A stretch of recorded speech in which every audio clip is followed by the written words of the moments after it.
Hey guys, welcome back to my channel. In today's video, I want to share with you the 5 ways that I ditched my wounded masculine energy to step more into my feminine energy and align more with my feminine energy. Number 1, I stopped trying to force things. I used to be someone who believed that if I just made it fit, if I just tried to fit a square into a circle, I just had to stuff it in there and really squeeze it and make it fit.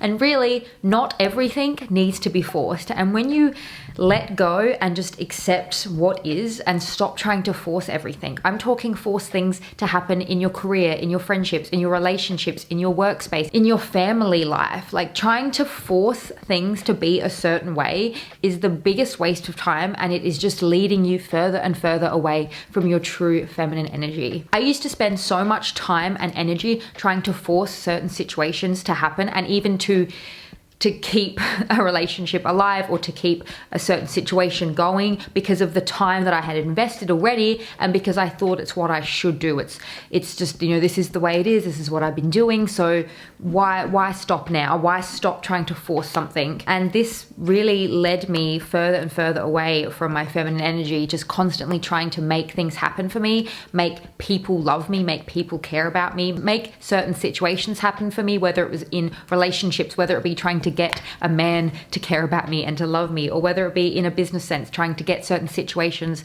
to stick or to last, or for certain things to be mine. But number 2, I've spoken about this before here on my channel, but tapping into and really listening to my intuition was one of the best things that I could do to step more into my feminine energy. The example I have to share with you is a specific business venture that I was embarking on a few years ago now.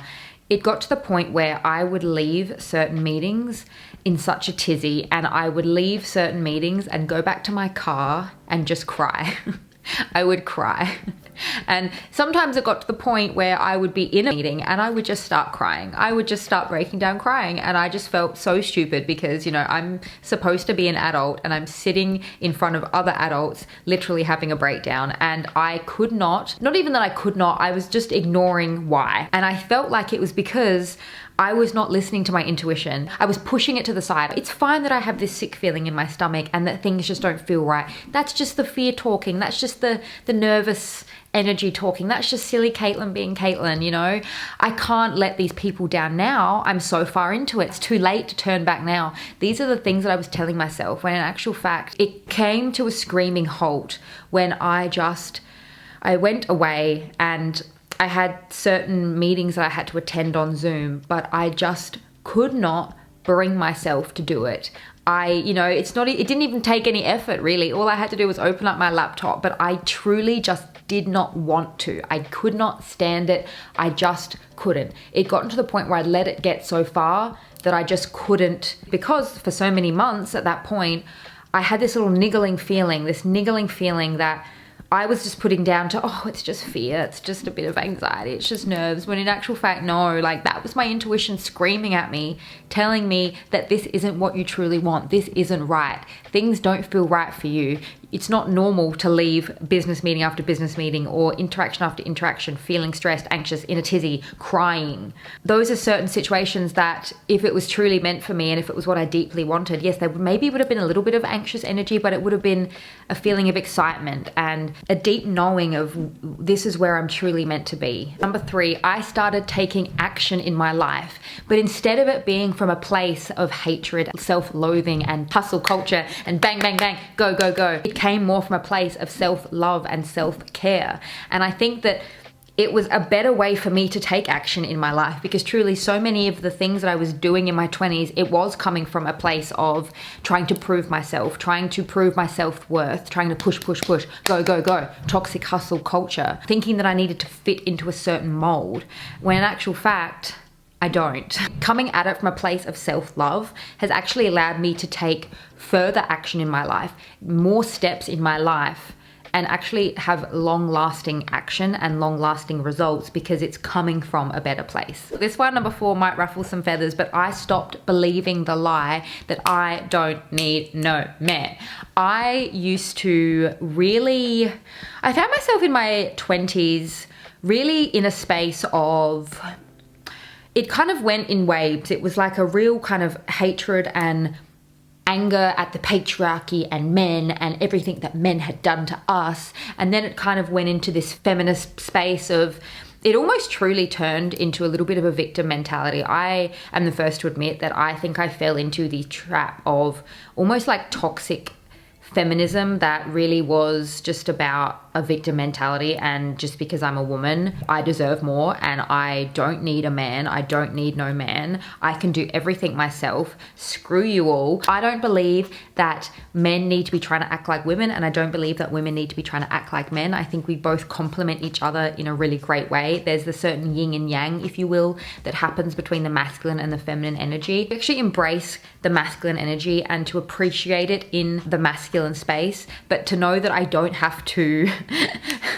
you know, take on a masculine role and do and be everything. It really just led me closer to just a feeling of real acceptance within myself, and just, oh, it was just such a relieving feeling. I stopped believing the lie that women can do everything and we don't need the masculine energy, because I truly believe that men need women just as much as women need men, and the yin and the yang, the balance of the masculine and feminine energy when brought together can be so, so powerful. I spent a lot of time in my 20s really just pushing men out of my life and believing that I shouldn't strive for love and strive for a relationship and strive to find a good man. At one point, I really believed that they didn't exist. I believed that all men were trash, and that was coming from a very, very wounded space. And I got to the point of believing that I don't need no man. They're all trash. I can just be my own man. I can just do and be everything that I want in another person. And that was coming from an incredibly wounded place.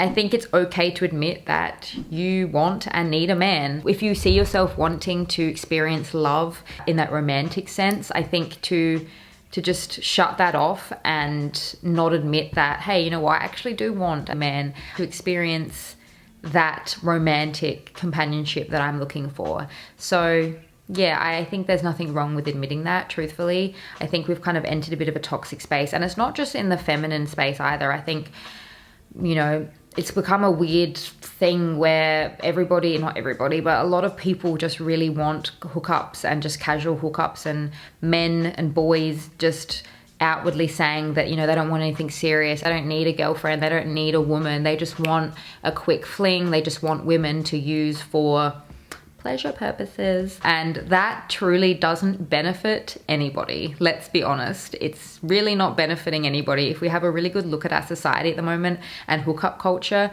it's really not benefiting society. So I think it's a lie that I really fell into. Okay, so number 5, I stopped giving myself so much of myself to other people that didn't deserve it. I used to be in such a giving space, and when I say giving, I don't mean it in like the good sense, okay? I don't mean it was coming from a good place. I definitely wasn't using that giving energy for the right people. I was in the giving role, pursuing men and trying to prove my worth to them, and thinking that it was coming from a good place, and thinking that it would be seen as it was coming from a good place. You know, I was trying to help them. I was trying to fix them. I was trying to be their mother, almost coming from a dominant sense. I was giving so much of myself to people that truly didn't deserve it, giving so much of my time and my energy to people who truly didn't deserve it, instead of just sitting back and trusting the process, trusting myself and my self-worth, and just letting it be and being more in that receiving energy. I think for so much of my 20s, I was in that push,